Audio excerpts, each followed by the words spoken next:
Դե ինչ, Նյու Ջերսիում ժամը 12-ն է ցերեկվա, Երևանում ուշ է, չէ՞, ձեր մոտ։ Մեր մոտ 8:40 է։ 8:40 Երևան, այսինքն Նյու Ջերսիում արդեն արևածագը անցել է, Երևանում հələ չի եկել։ Այո։ Բայց ամեն դեպքում մենք մեկա սկսում ենք մեր ոդքասթը այսօրվա։ Ու այսօր մենք անելու ենք նույնը ինչ անցած անգամ, բայց հակառակը։ Արմենը կվրտելու է, հակառակը, վայ։ Ես կվրտելու եմ Ամերիկան, անու ավելի շուտ, հա։ Ես այս անգամ ասել եմ այո, դու ուղղակի ամբողջ ոդքասթի ընթացքում ասել եմ այո, այո։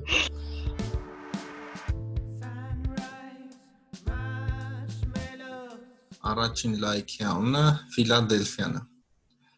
Ոչ միայն Ամերիկայում, երևի, չգիտեմ, ինչքան քաղաքներում եղել եմ,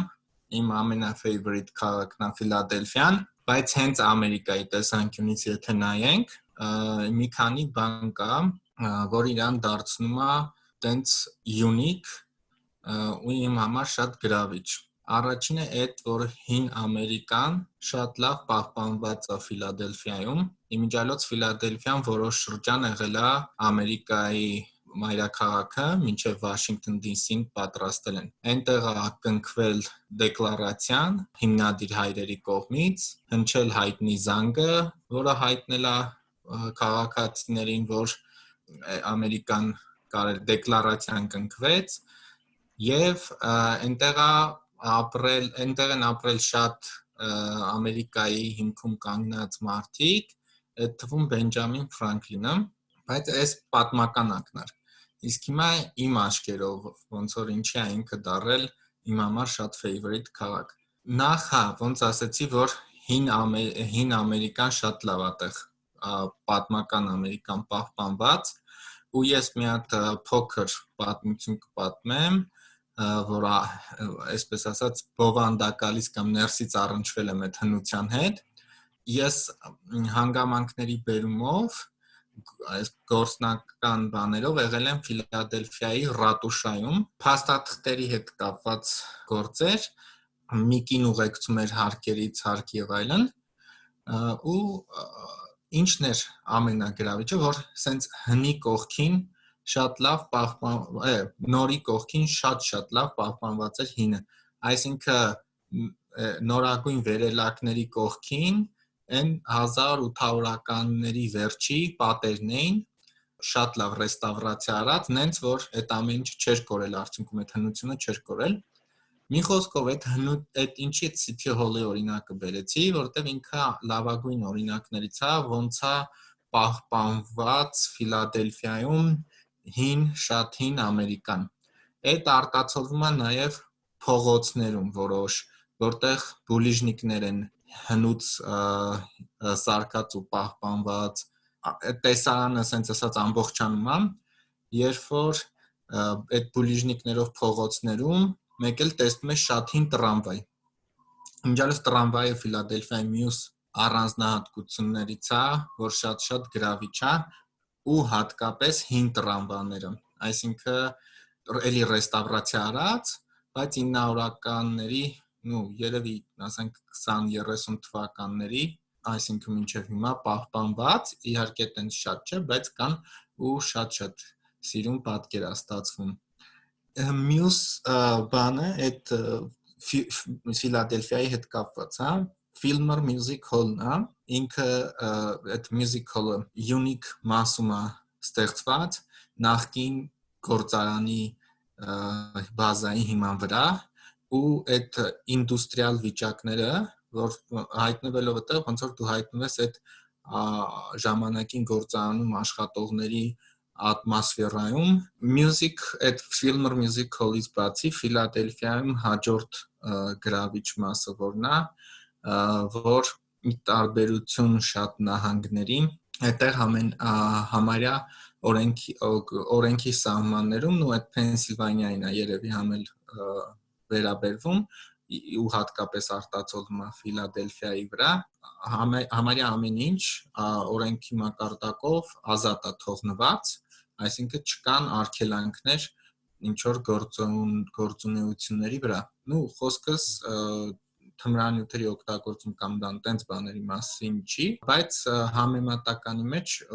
կան նահանգներ, օրինակ որ բեն են անում իրանց մոտ գեմբլինգը կամ բեն են անում իրանց մոտ ինչ որ կոնկրետ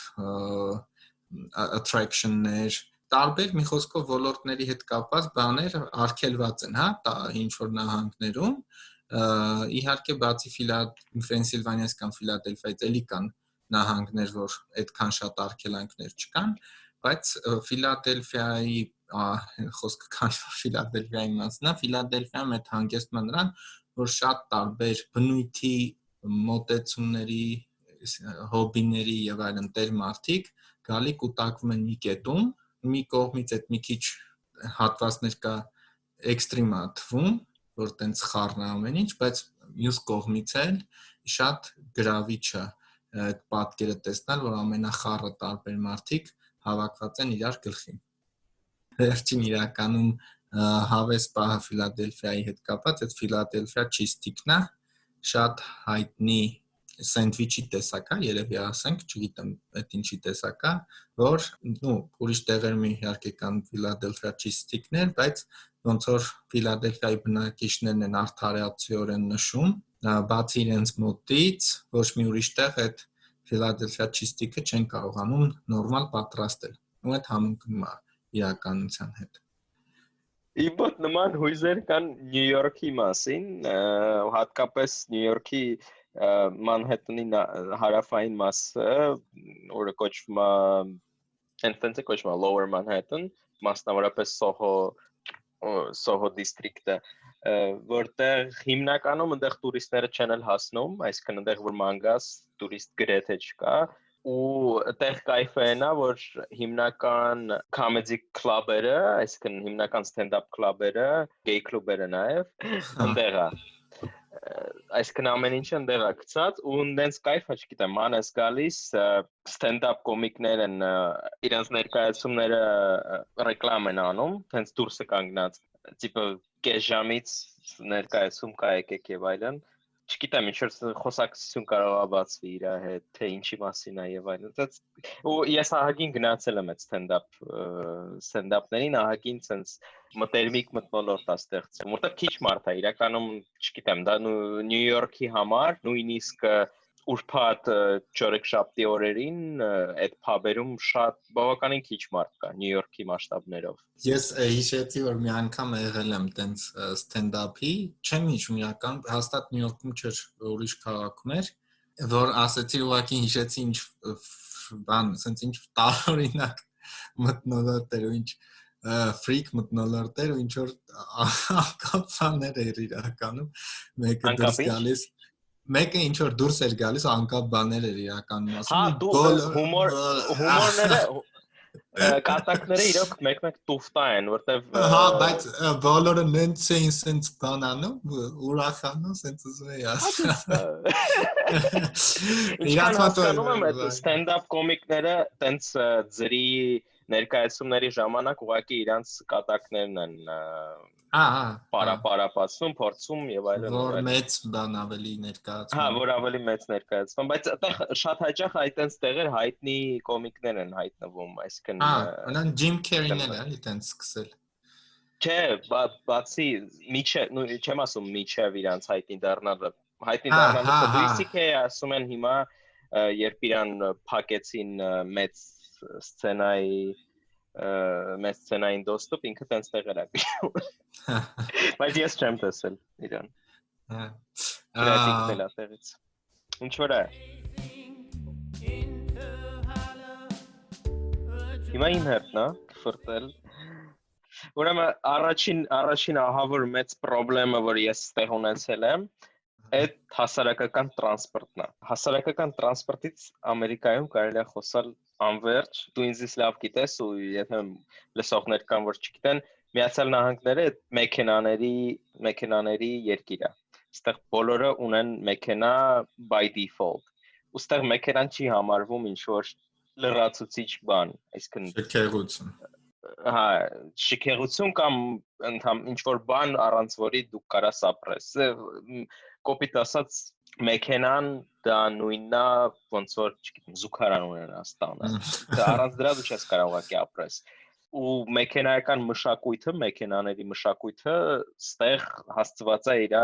երևի պիկին։ Ստեղ կան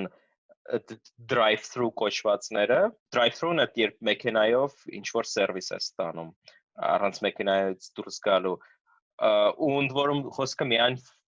fast food-ների մասին չի, drive-through fast food-ները կամայական երկրում էլ կան, այստեղ կան բանկեր, drive-through, այստեղ կան գրադարաններ drive-through, որտեղ դու ուղղակի մեքենայից դուրս առանց մեքենայից դուրս գալու անցնում ես ու գիրք ես վերցնում կամ տալիս։ Մի խոսքով, ստեղ այդ աբսուրդի է բերված։ Բայց այդ ուրիշ թեմա է։ Դրա ֆոնին հասարակական տրանսպորտի վրա ուշադրություն գրեթե չի դարձվում։ Ու այդ մենակ արևելյան մասին չի, մենակ Նյու Ջերսիի կամ Նյու Յորքի մասին չի։ Այդ իրականում ես դրա հետ Կալիֆոռնիայում էլ հանդիպեցի, Ինդիանայում էլ, Ֆլորիդայում էլ եւ այլն։ Այդ խնդիրը ամենուրեք է։ Ոստեղ ես բաժանել եմ այս ամեն ինչը 3 մասի, հասարակական տրանսպորտի խնդիրը, որտեղ կա հասարակական տրանսպորտի 3 տեսակ։ Կա այնտեղի տրանսպորտ, որտեղ օրինակ ես եմ ապրում,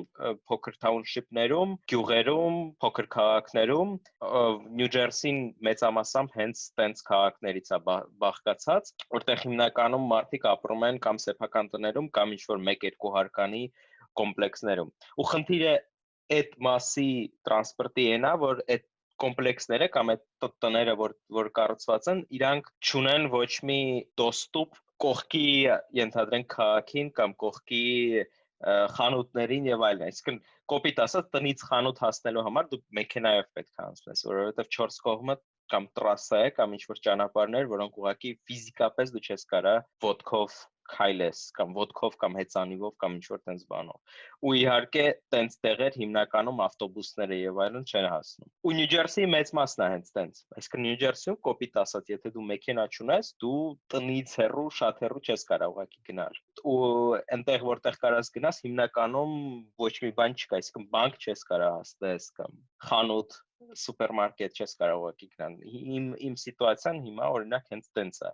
Իսկ ես նենց կոմպլեքսում եմ ապրում, որտեղից ու դու ուղղակի ոտքով ոչ միտեղ մի կողմը լիճա, 4 մնացած 3 կողմը տրասա։ Երկրորդ մասը դա քաղաքային տրանսպորտն է։ Օրինակ Նյու Յորք շատ քաղաքներում, օրինակ Նյու Յորքում կամ Ֆիլադելֆիայում, որից Արմենը խոսած, նույնը նաև Լոս Անջելեսում եւ այլն, քաղաքային տրանսպորտը մի ահավոր վիճակում է։ Ընդ որում մեքենայով այդ քաղաքներում ահավոր անհարմար է երթևեկել, որովհետեւ օրինակ Լոս Անջելեսը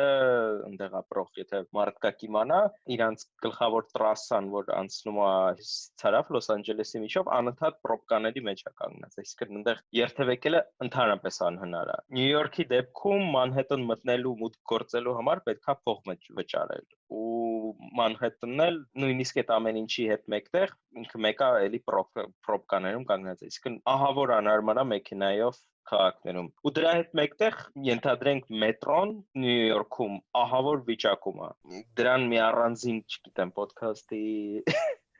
վիպուսկ կարելի է նվիրել, որովհետև մի առանձին արկածներ են Նյու Յորքի մետրոյով երթևեկելը ու այնտեղ ամեն ինչն է վատ, թե սկսած ամենահեշտ, չգիտեմ, մաքրությունից ահավոր վիճակում է, որտեղ կեղտոտ, ահավոր հոտ է գալիս, ով ասեց ինչ որ ընկած աշուձախ կողմերը, ու այդ ամեն ինչը իհարկե ոչ մեկ չի հետևում, վերջացած նավիգացիայից ու նավիգացիան այդ մի առանձին ես միջև հիմա զարմանում եմ գիտություն ես միջև հիմա զարմանում եմ 15 միլիոնանոց Նյու Յորքում նյուժելի ոչ մեկ չի կարա ասենք ինչ-որ app ստեղծի մետրոյի համար ասեմ քեզ կարծես այդ app-ը կա իրականում ես որտեղ միակ որը վճարով ես մի անգամ որ անգամ այդ app-ից որ օգտվես, էլի պետքա չգիտեմ ինչ որ այդ app-ն էլ է իր այդին մեկա գիտությունը։ Ու ընդհանրապես ինձ թվում է Նյու Յորքի մետրոյից որևէ բան հասկանալու համար պետքա բնիկ Նյու Յորքից լինես, որ գլուխ անես, ուրիշ տարբերակից դումա չկա։ Հա, այդ ինչ-որ ահավոր բան է, որ ես չես պատկերացնի քանի անգամ ա եղել, որ ես արդեն չգիտեմ 4 տարի է գնում գալիս եմ Նյու Յորք, բայց անընդհատ ինչ-որ նստում եմ կամ դուրս եմ գալիս ինչ-որ սխալ տեղ կամ դուրս գալուց սխալ աստիճանով եմ բարձանում, ինչ-որ ուրիշ ստանցիայում եմ հայտնվում, որտեղ հետ գնալ չեմ կարա, որովհետև հետևս դուռը փակվել է։ Ահավոր մի հատ բան է, քաոս է, ոչ մի նավիգացիա չկա ու մի խոսքով այդտեղ կորելը այդ ոչ մի բան է, էլի միանգամից եթե դու գլուխ չես հանում, միանգամից այդտեղ հա ու ասենք որ համեմատում ես Մոսկվայում եմ ապրել ու համեմատում ես Մոսկվայի հետ, որտեղ Yandex app կա, որտեղ ամեն մարշրուտկեն, ամեն ավտոբուսը ունի GPS tracker ու դու app-ի միջոցով կարաս նայել թե քո ուզած մարշրուտկեն կամ քո ուզած ավտոբուսը որտեղ է, երբ կգա, չգիտեմ, այդ ընդամենը Մոսկվայում էլի, ասենք 5 միլիոնանոց նույնը մի քանի քաղաքներում, չեմ հիշում հիմա քաղաքները, Պիցերում հաստատ ու մի քանի քաղաքներում տենց է Yandex Transport-ա կոչ։ Ու երրորդ կետը բանն է, միջնահանգային կամ միջքաղաքային տրանսպորտը։ Հիմնական 3 տեսակ կա հասարակական տրանսպորտի մասին խոսքը։ 3 տեսակ կա, դե չվերթներն են։ Հա, ես թանկից եմ սկսում։ Չվերթներն են, դրանք նորմալ վիճակում են։ Գնացքները, որոնք ահավոր թանկ են։ Նյու Յորքից Վաշինգտոն հասնելու համար $150, ինչքան է ես վերջերս Ինչը կներես գնացքները հա Վաշինգտոնից Նյու Յորք $150 էր մոտավորապես 70-ից 150 կախված ժամանակից, կախված ծանրաբեռնվածությունից եւ այլն, որտեղ կան էքսպրեսներ, կան ավելի երկար բաներ եւ այլն։ Ու ընդ որում նենց չի որ նստում ես, հասնում ես, 4 անգամ պետք է փոխես։ Ու այդ ահավոր վիճակա գնացքներին է, ինչքան հասկանում եմ, գնացքների պատմությունը ստեղեն է, որ արդեն շուտվանից 70-60-ականներից գնացքները ուժեղ սուբսիդավորվում են, իսկ նրանք մեծ մասամբ մինուսով են աշխատում։ Մասնավոր շատ քիչ կա գնացքների կամպանիաներ։ Հիմնականում կամ նահանգները state owned են, այսինքն նահանգներն են տիապետում այդ կամպանիաներով կամ ֆեդերալ։ Ու ինչքան հասկանում եմ, իրանք ահավոր ուբыточные են, իրանք շատ ուժեղ սուբսիդավորում են, այդ պատճառով իրանք ուղղակի չեն կարա իջացնեն գինը, դե որովհետև էլի եմ ասում, որովհետև բոլորը իրանք քաղաքից քաղաք իրանք մեքենաներով են ուղղակի երթևեկում։ Այսինքն այդ եվրոպական տարբերակը, երբ դու կարաս, չգիտեմ, $10-ով, 10 եվրոյով հասնես Փարիզից, չգիտեմ, Բերլին գնացքի վրա, այդտեղ բացառվում է։ Իսկ այստեղ այդ կլինի 100-ից $200 ու ահավոր գնացքում եւ այլն, ահավոր որակի։ Եզրափակելով այս թեման, ստեղ հասարակական տրանսպորտը երրորդ-չորրորդական ինչ-որ խնդիր է։ Այսինքն ստեղ ինքը կա ուղղակի որպես օպցիա, բայց իրա վրա ինձ թվում է շատ քիչ է ուշադրություն դարձվում։ Ինքը ահավոր վատ որակի է հիմնականում։ Կան տեղեր, որտեղ քիչ թե շատ բարևոք վիճակի է, բայց եվրոպական ստանդարտների իհարկե շատ հեռու է։ Ու այդ ահավոր է էլի աշխարհի ամենահարուստ պետությունը այդ վիճակում է ապահովում հասարակական տրանսպորտը։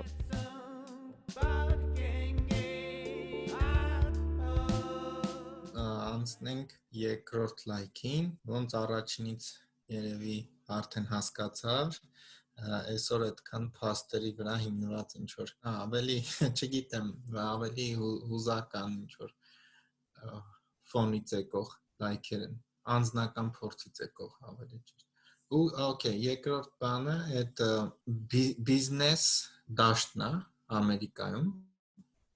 Ինչ նկատի ունեմ, այսինքն բիզնես դաշտը ու դրա տված արդյունքները հաճախորդի customer-ի տեսանկյունից։ Ամերիկայում բիզնես մրցակցությունը շատ դրական արդյունք է տալիս, այն առումով, որ գործում է իրոք գոյատևում է ուժեղագույնը սկզբունքը եւ հետեւաբար եթե դու սպառում ես մի բան որպես հաճախորդ կլինի դա fast food թե կլինի դա ավելի չգիտեմ ինչ որ կոնկրետ ոլորտից պարագա թե կլինի ինչ որ service, դու by default մտածում ես, որ դու սպառում ես լավագույնը ու դա ինչ որտեղ, այսինքն համընկնում է իրականությանը։ Նկատի ունեմ, երբ որ կազմակերպ, ասենք երկու նույնատիպ, հա, բան արտադրող կազմակերպություններ մրցակցում են իրար հետ, դրա շնորհիվ է, որ օրինակ, եթե մենք հիմա մտնենք Amazon, chat support-ով գրենք, մեզ կպատասխանեն ընդամենը 20-ից 30 վայրկյան հետո, մեր հարցին կպատասխանեն ամբողջությամբ, ու եթե հանկարծ մենք մեր հարցի պատասխանը չստանանք, իրանք, ոչ թե մենք, իրանք այնքան կտանեն կբերեն, մինչև մենք մեր հարցի պատասխանը ստանանք։ Եթե հիմա զանգենք օրինակ GoDaddy, իմ փորձից բաներ եմ ասում։ Ահա, եթե զանգենք GoDaddy, ասենք ու ինչ որ փախած բանի մասին հարց նույնիսկ տանք, էլի իրանք կմանրանան մինչև որ վերջին դետալը հարցը բարձաբանվի ու նոր խոսակցությունը ավարտվի։ Այս customer support-ի առումով եմ, օրինակ business բանից customer support-ն եմ զուտ առանձնացրեցի հիմա։ Շատ ստարտափերներ կամ շատ բիզնեսմեններ շեշտում են, որ պետք չի ենթադրենք ձեր ստարտափը դարձնել ծանոթ բարեկամի տեղ եւ այլն, օրինակ, հա, մի օրինակ է։ Այդ ոնց որ ստեղ օրինակ որ նկատում ստեղ ասենք entrepreneur-ները դա վերցնում են, կրկնում են, որ ասենց է պետք է անեն, պետք է անեն, բայց մեջից չի հնչում մարդկանց։ Մինչդեռ այնտեղ ոչ միայն մեջից չան հնչում, այլ իրանք ուրիշ տարբերակ չունեն։ Այսինքն եթե հանկարծ sense բաներին տեղի տան, ուղղակի մատնված են ձախողման։ Ստեղ ուղղակի ձեռնտու չի դες։ Հա, ձեռնտու չի, այսինքն, ու երկրորդ մասը էս առումով, որ ինձ էլի շատ գրավում է, հաճախորդներն իրանց հերթին են կառավարում բիզնես դաշտը, ռիվյուների միջոցով, տարբեր դրա համար գործիքներ օգտագործելով, Google Maps, չգիտեմ, Yelp Camp եւ այլն, ու դա ուրիշ մի ֆիլտրացիայի կամ բիզնես դաշտը կառավարելու ձև է, եթե դու օրինակ ունես ռեստորան ու բարի չես, սենց ասած, բարի չես լինում ու clean չես պահում քո ռեստորանը, ընդամենը 1-ից 2 ամիս հետո պատրաստ եղի, որ 50-ից 100 հոգի ամենաքիչը գրելու է, որ թե ինչ է կատարում քո ռեստորանում ու բավականին մանրամասնագրելու։ Ու վերջ, դու կարաս ուղղակի փակես այդ ու գնաս տուն կամ նու հա ուրիշ տարբերակ կա իհարկե որ գինը շատ էժանացնես ենթադրենք ու շատ աշխատանք անելով շատ քիչ եկամուտ ունենաս, դա էլ է տարբերակ շարունակել գոյատևել, բայց դա ամեն դեպքում մրցակցությունից կարելի ասել դուրս է մղվում վերջ այդ բիզնեսը, որից դժգոհ են customer-ները։ Մինչդեռ էլի Հայաստանում շատ սերվիսներ ու շատ բիզնեսներ, որոնք մարդկանց շուրթերում հայտնի են, ենթադրենք, այսինքն դրա մասին խոսում են, կան զանգվածներ, հա, կամ կան գոնե խմբեր, որ այդ բիզնեսի մասին խոսում են, բայց մտնում ես այդ բիզնեսի, ասենք, տարբեր ռիվյուներ, որ կարան ռիվյու թողեն տես տարբեր պլատֆորմներ ու 0 ռիվյու։ Այսինքն մարդիկ ստեղ այդ հնարավորությունը, որ ունեն, օրինակ, չեն օգտագործում շուկան կառավարելու իրանց տրված հնարավորությունը։ Այսինքն ավելի passive customer են, քան օրինակ այդտեղի բանակայում։ Իրականում ոչ միայն բիզնես դաշտում, ստեղ ընդհանուր սկզբունք է առողջ մրցակցությունը, ես էլի կարամ իմ ոնց որ իմ կալակորից խոսամ, գիտության մեջ նույն բանն է, պլյուս մինուս էլի, իսկ կան ինչ-որ վերապահումներ եւ այլն, բայց էլի նույն կատարած մրցակցությունն է, այսինքն ստեղ նու գրեթե կապ չունի թե դու, չգիտեմ, ինչքան top համալսարան ես ավարտել, ինչքան լավ տեղից PhD ունես եւ այլն, ամեն հաջորդ քայլին, այսինքն հետո postdoc ստանալուց, պրոֆեսորի կոչում ստանալուց եւ այլն, գործ գտնելուց, ամեն հաջորդ քայլին դու ինչ-որ նոր բարիերներ պետքա ցույց տաս, որ դու մնացած կանդիդատներից, մնացած տեխնացուներից այդ գործի վրա դու ավելի լավն ես, կապ չունի դեռ ինչ ծանոթություններ ունես, կամ ոնց որ պետքա լավ գործ անես, կամ Վազգենի կամ Աշոտի ախպեր։ Իմ դեպքում տենց չստաց։ Ես քաշվել եմ։ Մի հատ ուղղակի նոր խոսածածի վրա գաղափար եկավ, այսպես /հորդոր, ես կոչ կանեմ հայրենակիցներին, որ օգտագործելով տարբեր հարթակներ, Google Map, Yelp Camp, նույնիսկ կարելի է Yandex-ինը, եթե Yandex-ը այդպիսի հատված ունի review անել այն ամեն ինչը ինչ որ օգտագործում են անխնա review անել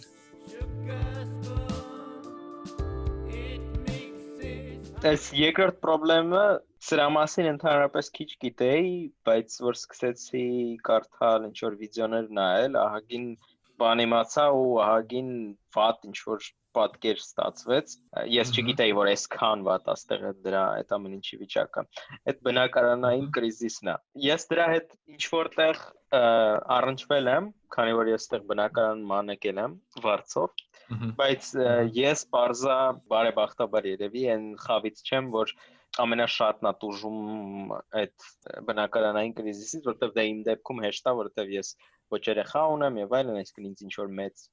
բնակարանային պայմաններ պետք չեն, բայց այն մարդիկ ովքեր երեխա ունեն, մեծ ընտանիքով են ապրում, իրանց համար այդ ահավոր վատ վիճակ է։ Ուրեմն այստեղ լիքը թիվ առնելու, անցած անգամ ոնց որ դու մեր գլուխները թվերով, այս անգամ ես եմ։ Ուրեմն ստատիստիկան ցենց է։ Այն մարդկանցից, ովքեր վարձ են տալիս, մոտավորապես կեսը իրանց աշխատավարձից 30% կամ ավել տալիս են վարձին։ 15-20%-ը կեսից ավել է աշխատա, այսինքն դու, չգիտեմ, կոպիտ ասած $2000-3000 ես ստանում, դրա կեսը գնում է վարձի վրա, ու այդ 15-20%-ն է այդ մարդկանց, ովքեր վարձում են, իսկ ահագին մեծ մասսա է։ Ընդ որում 30%-ը վարձողների բնակարանը կամ տունը ինչ որ մեկի հետ կիսում են։ Այսինքն հենց չի որ շատ են մուծում ու լավ պայմաններում են ապրում։ Չէ, իրականում 30%-ը նույնիսկ կիսում է։ Ու այդ կիսողները նաև օրինակ որ դու եկել ես այստեղ քո նման մոտարապես, այսինքն վարձում ես ինչ որ սենյակ, տան մեջ ընդհանուր, այսինքն դու կոպիտ ասած քո համար ուղղակի սենյակ է ու դրան պատկերացրու եթե վճարես 30%-ը վարձի։ Այս քիվը իրականում աճել է այս վերջին տարիներին։ Այսինքն ես գիտեի թե իրականում սենց վիճակ 60-ականներից 70-ականներից է, բայց բարձումա չէ։ Բարձումա ահավոր վատացել է հատկապես 2008 թվից հետո։ Ստատիստիկան նենց է որ 95-ից 2020 թիվ միջին ռենթը, այսինքն միջին վարձի գինը, բնակարանային վարձի գինը ու այս ուղղված է ինֆլյացիայի վրա, այսինքն ինֆլյացիան հաշվի առնված է այս ամեն ինչի մեջ, ուրեմն աճել է 70%-ով, ու այդ ինֆլյացիան ասում եմ հանված է դրա մեջից։ Իսկ աշխատավարձերը նույն ընթացքում աճել են ընդամենը 10-15%-ով։ Այսինքն պատկերացրու, եթե, չգիտեմ, 2010 թվականին ենթադրենք դու բնակարանի համար վճարում էիր $1200, ենթադրենք այդ քո աշխատավարձի կեսն էր, այսինքն ենթադրենք դու ստանում էիր $2500։ Հիմա այդ նույն աշխատավարձով մոտարապես լավ $2600 է ստանում, բայց հիմա այդ նույն բնակարանը դու կարող ես վարձես $2000-ով, ընդամենը 10 տարվա մեջ։ Այս ամեն ինչը հետևելուց ոնց որ կմտածես, որ օքեյ, երևի իրոք բնակարանների պակաս կա, բնակարաններ չկան ուղղակի, չգիտեմ, ինչ որ պետքա կառուցել եւ այլն, բայց չէ, իրականում բարձվում է, որ դա չի խնդիրը։ Օրինակ Նյու Յորքում վերջին 4 տարվա ընթացքում մոտավորապես 200,000 նոր բնակարան է ազատվել, այսինքն նոր բնակարաններ, այդ մոտավորապես 35% աճ է ազատ բնակարանների չափը, այսինքն հայտնվել են լիքը բնակարաններ, որտեղ ուղղակի ոչ մեկ չի ապրում, տներ ու բնակարաններ, որովհետև իրանց գինը ահավոր բարձր է, ոչ մեկ իրան ուղղակի չի կարա ու չի ուզում թույլ տա այդ կարգի բարձր բնակարանային վարձմուծի։ Այսինքն լիքը ազատ ուղղակի, չգիտեմ, վականտ բնակարաններ կան, ու կարծում եմ այդ թիվը ոչ միայն Նյու Յորքին է վերաբերվում։ Այդ ամեն ինչի պատճառով, այդքան բարձր բնակարանային վարձերի պատճառով, թե Նյու Յորքում, թե Սան Ֆրանցիսկոյում, թե կամայական մեծ քաղաքներում ահավոր շատ մարդ կա, որ ապրում է ուղղակի փողոցում, բառացի ապրում է փողոցում, այսինքն այս կարգի անօթևանության աստիճան ինձ թվում է ոչ մի զարգացած երկրում չկա, ոնց որ Ամերիկայում է։ Ստեղ ընդհանրապես նույնիսկ հիմա պարզվում է, ես ասում եմ, այս մասին ընդհանրապես չգիտեի, բայց պարզվում է մի մեծ կլաս է, մի մեծ շերտ է մարդկանց ձևավորվում քիչ-քիչ տարիների ընթացքում, որը կոչվում է working homeless, աշխատող անօթևան։ Այդ այն մարդիկ են, ովքեր աշխատում են, այսինքն աշխատում են նորմալ աշխատանքին, չգիտեմ, կարող է բարմեն են աշխատում կամ կարող է տոմսերն են ստուգում կամ չգիտեմ, հավաքար եւ այլն տաքսիստ իրանք աշխատում են, բայց իրանք ուղղակի փաստացի բնակարան չունեն, փաստացի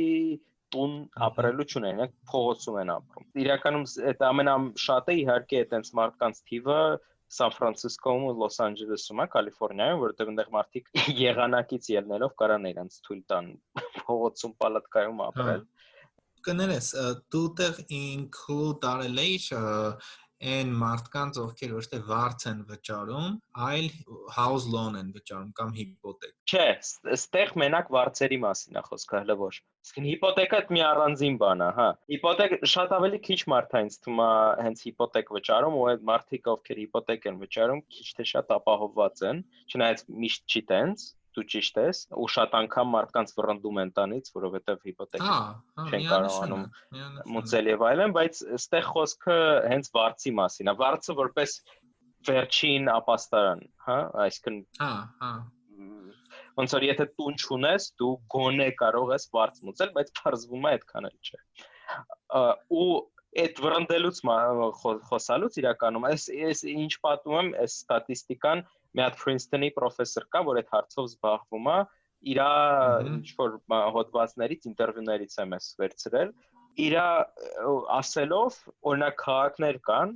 ինքը օրինակ է բերում Վիրջինիա նահանգում Ռիչմոնդ քաղաքը, ինչքան գիտեմ Ռիչմոնդը հենց Վիրջինիայի մայրաքաղաքն է նահանգի։ Բնակչության մոտ 10%-ը տարեկան զրկվում է բնակարանից, իսկ դառնում է անօթևան, 1/9-ից իր ստատիստիկայով։ Այդ շատ վատ օրինակ է, Վիրջինիան առանձին ինչ որ օրինակ է, օքեյ, ասենք ուրիշ օրինակ Նյու Մեքսիկոյում Ալբուկերկե քաղաքում մոտավորապես 1/20-ից 5%, այսինքն մի առանձնապես ավելի լավ թիվ չի իհարկե, բայց համենայն դեպս։ Ես իրականում այսքանը որ ասում եմ, ես էլ ամենա այն peace կողմին չեմ հասել, որովհետև կարող է թվա լավ, եթե դու չես կարողանում քեզ էժան բնակարան, թանկ բնակարան, թանկ վարձով բնակարան թույլ տալ, ինչի դու չես կարողանում ապրել, ենթադրենք ավելի էժան թաղամասերում, էժան բնակարաններում։ Պրոբլեմը այն է, որ իրականում տենց բան գոյություն չունի։ Տենց գնային սեգրեգացիա գոյություն չունի։ Խնդիրն այն է, որ թե թանկ թաղամասերը, այն թաղամասերը, ովքեր ապրում են ապահովված եւ այլն մարդիկ, թե այն գետոյանման էժան թաղամասերը, որտեղ ապրում են ավելի քիչ ապահովված մարդիկ, մոտավորապես նույն գնի են իրանց վարձը։ Ուղղակի տարբերությունն այն է, որ եթե դու, չգիտեմ, նորմալ կրեդիտային ռեյտինգ չունես, նորմալ ինչ որ գարանտիաներով ինչ որ աշխատանք չունես, այսինքն, չգիտեմ, ինչ որ պրոֆեսոր չես լավ համալսարանում կամ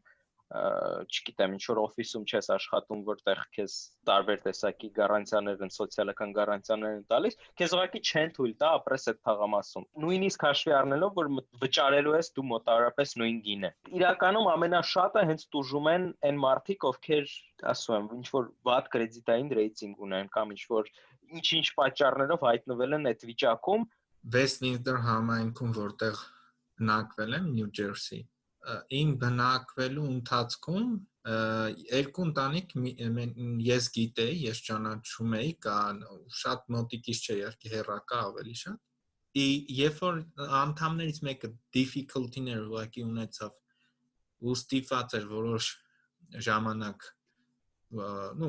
այդ նույն տեմպով չաշխատեն, ինչ որ աշխատում էր, իրանք ուղղակի հանգեցին, ստիպված էին տեղափոխվել Somerset։ Իսկ Westminster-ից տեղափոխվել Somerset, այդ սարու ձորի տարբերությունը։ Criminal rate-ից սկսած, բարվոքություն եւ այլն շատ տարբեր են։ Այսինքն մենակ այդ տեղափոխումը հատկապես երբ երեխա ունես, ես պատկերացնում եմ։ Միանշանակ։ Ահա, միանշանակ, ու իրանք ուրիշ տարբերակ ուղղակի չունեն։ Այսինքն իրանք այդ նենց բան վերցեցին լոնը մի քանի անգամ քիչնի, որ կարողանան բան անել։ Մի խոսքով ասած ցենա, որ ես իրոք պարզվում է, էլի եմ ասում, որ ես սրա հետ անմիջականորեն այդքան սուր չէի շփվել այս խնդրի հետ, բայց պարզվում է այդ ահավոր մեծ խնդիր է ու ահավոր շատ մարդ կա, որ իրոք այդքան վատ վիճակում ապրում, աշխարհի եմ կրկնում աշխարհի ամենահարուստ երկրում։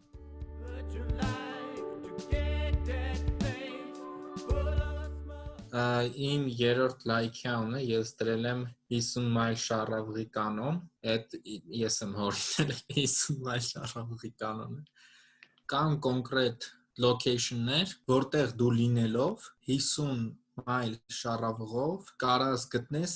համարյա ամեն ինչ, ինչ այդ պահին մտքովդ անցնում է։ Ու հա, հենց օրինակ Mercer County-ին կամ ավելի եթե ճիշտ ասենք օրինակ Princeton-ը կամ Westminster-ը այդ location-ներից մեկն է, որ 50 մայլ շառավղով դու կարաս գտնես ցանկացած բան,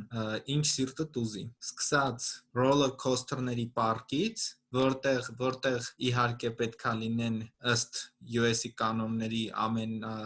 top բաները, այսինքն աշխարհի ամենաբարձր roller coaster-ը կամ որ King Dadana կամ չգիտեմ ամենաերկար wooden roller coaster-ը ամենա չգիտեմ ինչը վերջացած օվկիանոսից եթե ուզում ես հայտնվես անապատում կհայտնվես անապատում եթե ուզում ես լեռներ կարաս գնաս լեռներ եթե ուզում ես խաղալ ստոկտե կակդա կամ մաֆիա օրինակ որ ռուսական խաղեր են հա կարաս 50 մայլ շառավղով գտնես ստոկտե կակդա խաղացողներ գտնես մաֆիա խաղացողներ 50 մայլ իհարկե հարաբերական ասած ասենք թող 150 հա այդ չի խնդիրը բայց չգիտեմ ուզում ես ֆեստիվալ հենց indie rock ֆեստիվալ օրինակ կամ չգիտեմ ուզում ես classic music-ի ֆեստիվալ կարող է հենց այսօր չէ բայց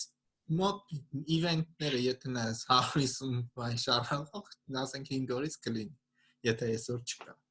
բայց ոնց որ արդարացիորեն Մարիամներ նկատեմ միակ բանը որ չես կարա գտնես այդ մածունն է։ Ահա, մածունը դա խնդիր է։ Բայց ես դեռ Մոսկվայից եմ սովոր, բայց հա, պատկերම් պատկերացնեմ։ Նույնը դու տանը նստած ինչ կարաս տանաս, դա մյուս բանն է, համարյա ցանկացած սերվիսից կարաս օգտվես, այն կարգին հաղորդումն է դառնում, ասում փողին ունատ։ Ուզում ես գրենք բան դա դառնում, այսինքն եթե գումարը ունես համապատասխան ինչ rare բան ասես տան նստած կարաս ձեռք բերես ու այդ թեման շարունակելով հաջորդ բանը ինչ է ուզում ասել որ կարաս ասենք 50-ելի մայլ շառավղով գտնես ցանկացած culture այսինքն ուզում ես հնդկական մշակույթ ուսումնասիրես ոտքից գլուխ կա ուզում ես չինական կա ուզում ես հայկական կա բանի տեսանկյունից էլի ազգություններից բխած մշակույթները ու շատ սիրուն է համել ոնց է այդ ամեն ինչը էլի առաջի օրինակի պես ոնց է այդ ամեն ինչը իրար կողք համերաշխ ապրում նայել եմ ուսումնասիրել եմ մեփով էլի հա ու ասենք մոտավորապես 15 մայլ շառավղի վրա կար հնդկական մանդիր կար վրացական եկեղեցի, կար մզկիթ, կար բուդդայականության այդ տաճար, կար սինագոգ, կար հայկական եկեղեցի ու եւ այլն, հա? Այդ մի 15 մայլ շառավղով։ Ու շատ հավես է ոնց են այդ culture-ները, որ այլ պարագայում ասենք կարող է իրար կոնֆլիկտ լիներ, իրար դեմ դուրս գային, բայց դե համերաշխ բիզնեսով են զբաղված։ Հա, չէ, Ամերիկան դրանով երևի շատ խիստ տարբերվում է Եվրոպայից, որովհետև այստեղ երբ փախստականներ կամ թեկուզ ուղակի իմիգրանտներ երբ հայտնվում են, ազգային գետոներ չեն ստեղծվում երբեք։ Այսինքն օրինակ Փարիզի նման աֆրիկյան թաղամասեր եւ այլն չկա սևամորտների գետոներ կան, բայց դրանք արդեն ռասայական պատճառներ ունեն, դու անցած անգամ էիր խոսում, բայց ազգային գետոներ ստեղ չկան։ Այսինքն կան թաղամասեր, որտեղ օրինակ ապրում են խասիդները, հրեաները, բայց այդ գետո չի, էլի, ուղղակի թաղամաս է, որտեղ կա ինչ-որ կենտրոնական սինագոգ, դրա շուրջ ապրում են մարդիկ։ Դրա պատճառը հիմնականում ինձ թվում է, որ մարդիկ որ իմիգրանտները գալիս են, այս ամերիկյան ջրաղացը միանգամից իրանց մշակույթը ադապտացնում է ու միանգամից ոնց որ իրանք սկսում են ստեղի կանոններով ապրել։ Դու ի դեպ եղար հեչ հնդկական ռեզերվացիայում։ Չէ, բացում։ Ստեղ Նյու Յորքում ասում են կա հյուսիս Նյու Յորք նահանգում հյուսիսում ինչ որ ռեզերվացիա կա, ես այդտեղ ուզում եք գնալ, հետաքրքիր էր։ Իրանց մոտ իրանց տարածքները կոչվում են ռեզերվացիաներ, իրանց տրված տարածքներ են, որտեղ իրանք ազատված են հարկերից ու շատ ավելի շատ բան թույլ է տրված, ենթադրենք կազինոներ, շատ էժան սիգարետներ եւ այլն, այսինքն տենց ինչ-որ կայֆ բաներ կան, քանի որ իրանք հարկերից ազատված են։ Այդ որ բանը ավելի քո ասածը բարձ լինի, այս անգամ ասա Սիմփսոնների ծածիլ կտանք, բայց բանը մի քիչ կդժվարանա հիշել, բայց այդ էպիզոդում Սիմփսոնները գնում են կազինո, քո ասած activity-ներն է կազինո, smoking եւ այլն կոմենկոմ, ու ամբողջությամբ իրանք բանը run եղածա Native American-ների կողմից։ Երբ այդ էպիզոդի միջալուց նայում են ոչ Ամերիկայում մնացող մարդիկ կամ մնացող, բայց անծանոթ այդ իրականության մարդիկ կարծում են թե հումորի համար է Սիմփսոնների մեջ ներկայացրած, որ Native American-ները կազինո են պահում կամ ինչ-որ smoking բան են անում, բայց այդ իրականում Ես որ Կալիֆոռնիայում էի, մնում էի մի տարեց մարդկանց տանը, իրանք ինձ պատմում էին, ոնց են իրանք ժամանակ առ ժամանակ Սանտա Բարբարա քաղաքում էր Կալիֆոռնիայի, ոնց են իրանք ժամանակ առ ժամանակ գնում ռեզերվացիայում կազինո, քանի որ Կալիֆոռնիայում կազինոներ չկան, ամենա ոնց էր հասանելին դա։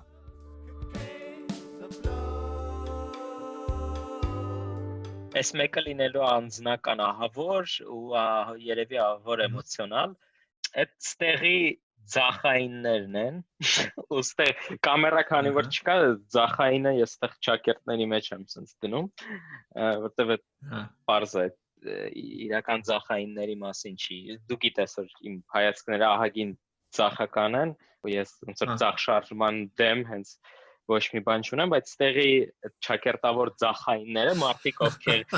սիրում են ինչ որ մի հատ մեծ գլոբալ խնդիրը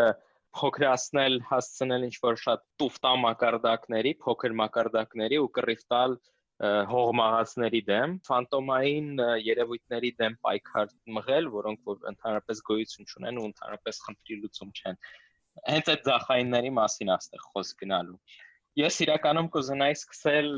մի հատ օրինակից, որովհետև այդ օրինակը շատ լավ բնութագրում է իրանց մասսայական ձախական շարժումը։ Տեղի ունեցել Վիրջինիա նահանգում, հենց Վիրջինիայի գլխավոր համալսարանում սկսվել է ամեն ինչ սրանից։ Այդտեղ կա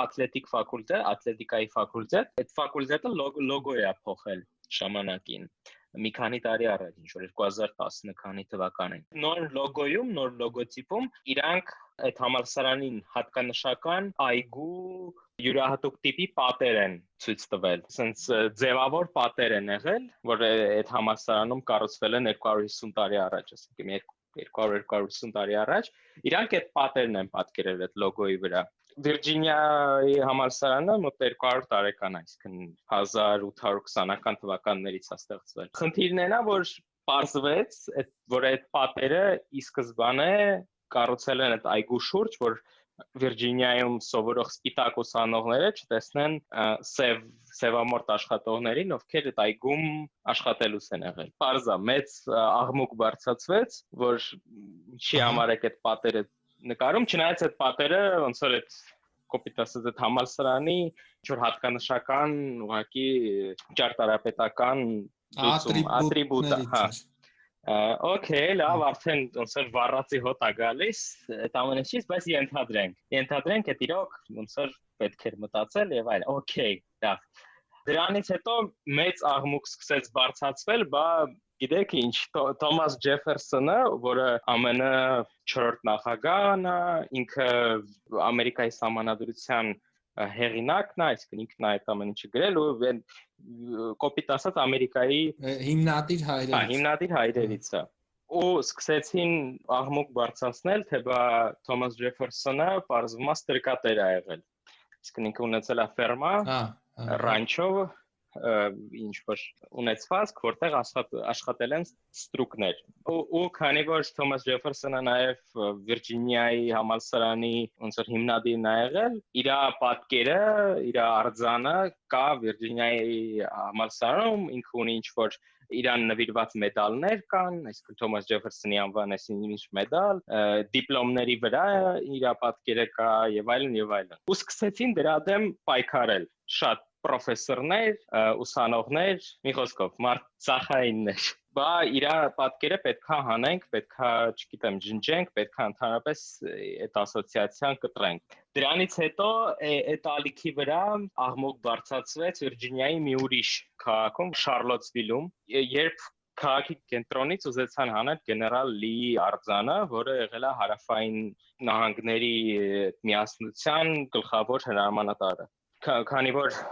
Վիրջինիան եղել է հենց հարավային նահանգների ոնց որ գլխավոր հենակետը, որտեղ Ռիչմոնդում է գտնվել իրանց հիմնական շտաբը, Ռիչմոնդն էլ Վիրջինիայի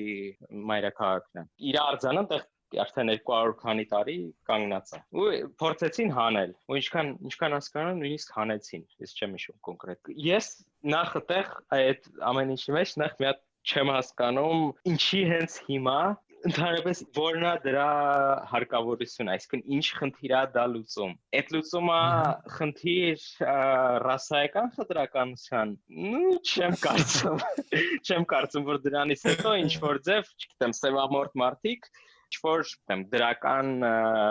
դիվիդենդներ ստանան։ Մի խոսքով ես ինչքան մտածում եմ, ես ընդհանրապես չեմ հասկանում, թե ինչ խնդիր է այդ լուծում։ Բացի նրանից, որ դու ընդհանրապես պատմության,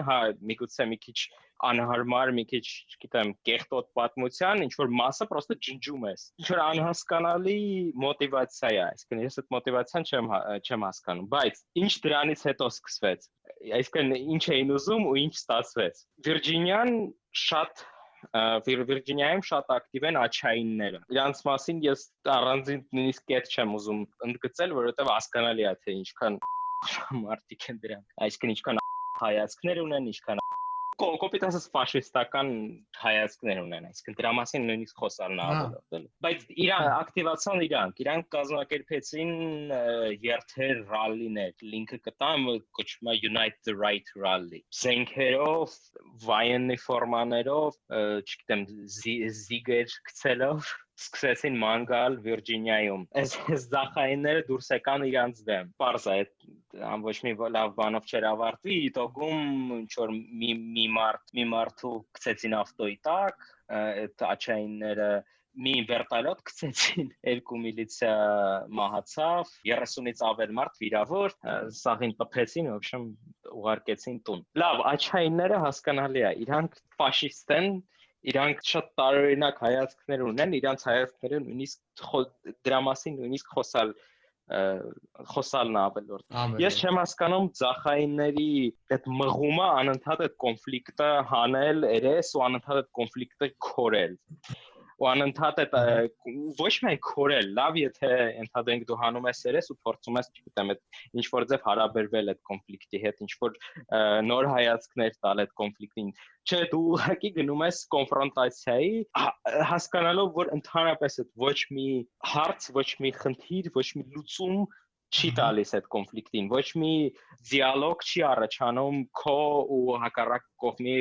միջև։ Միակ բանը, որ առաջանում է, այդ ընկած վերտալոտ մահացած մարդիկ։ Կարող է թվալ, թե օքեյ, լավ, այն մարդիկ, այն ցախայինները, ասենց ասած, ում մասին ես խոսում եմ, այդ ինչ որ լունատիկներ են, որ եսին որտեղ գոյություն ունեն, օքեյ, այդ մեզ չի վերաբերվում, բայց իրականում դու հասկանում ես, որ այդ չակերտավոր ցախայինները, ում մասին ես ասում եմ, հիմնական այդ հիմիկվա երիտասարդ հասարակության, երիտասարդ կրթված հասարակության մեծ մասն է, որը դու տեսնում ես ուղղակի այդ ակադեմիական մթնոլորտում, ակադեմիական կոնտեքստում, իսկ համալսարաններում ուսանողներին նայելով։ Երբ դու փորձում ես ենթադրենք շփվել այդ թեմաներից կամ դրա հետ կապված թեմաներից, այդ ընդհանրապես չի ստացվում, որովհետև ստեղի ուսանողական մթնոլորտում այդ ցախայինների ոնց որ շրջանում կան տաբուներ, ինչքան էլ բան պարտիայից ոնց որ խոսալ չի կարելի, լրիվ սովետական տարբերակն է։ Ընդհանրապես բացակայում է որևէ տեսակի ինչ որ իրոնիա, որևէ տեսակի, չգիտեմ, ցանկություն այդ թեմաներից կամ ցանկություն կամ հնարավորություն այդ թեմաներից խոսալու եւ այլն եւ այլն։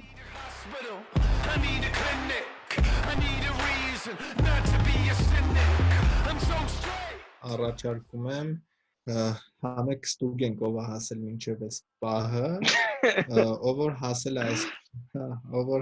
է այս հատված, չգիտեմ, մի բան առաջարկել, չեմ ուզում ինչ-որ կոնկրետ բան ասեմ առաջարկեմ, որպես թեմա, որ չդառնա, չեմ ուզում ասեմ թեմա առաջարկել, հա, չէ, այդ մի քիչ բան կլինի, որտեղ բայց մենք արդեն ունենք թեմաներ, որոնց մասին խոսալու ենք։ Հա, այդ եմ ասում, էլի մենք ունենք թեմաները, սխալ կլինի ասել առաջարկեք թեմա, որը մեկա չենք խոսալու։ Հա, որը չենք խոսալու։ Չէ, դրա համար ես ուզում եմ ասեմ, որ ինչ որ բան առաջարկեն, կարող է, չգիտեմ, ինչ որ ուրիշ բանն են առաջարկում, ասենք ավելի բարձր խոսացեք, չգիտեմ, Ցածր խոսացեք, մի քիչ խնդացեք։ Ցածր խոսացեք, ինչ որ, հա, քիչ խնդացեք, ինչ մի բան կարող է առաջարկում են, էլի։ Հա, որ հասել է այստեղ, թող մի բան feedback տվեք, Արմենի ասածը այդ է։ Հա, feedback տվեք, հա, review արեք։ Դե լավ, մնացեք Sunrise-ի հետ։ Այսքանը։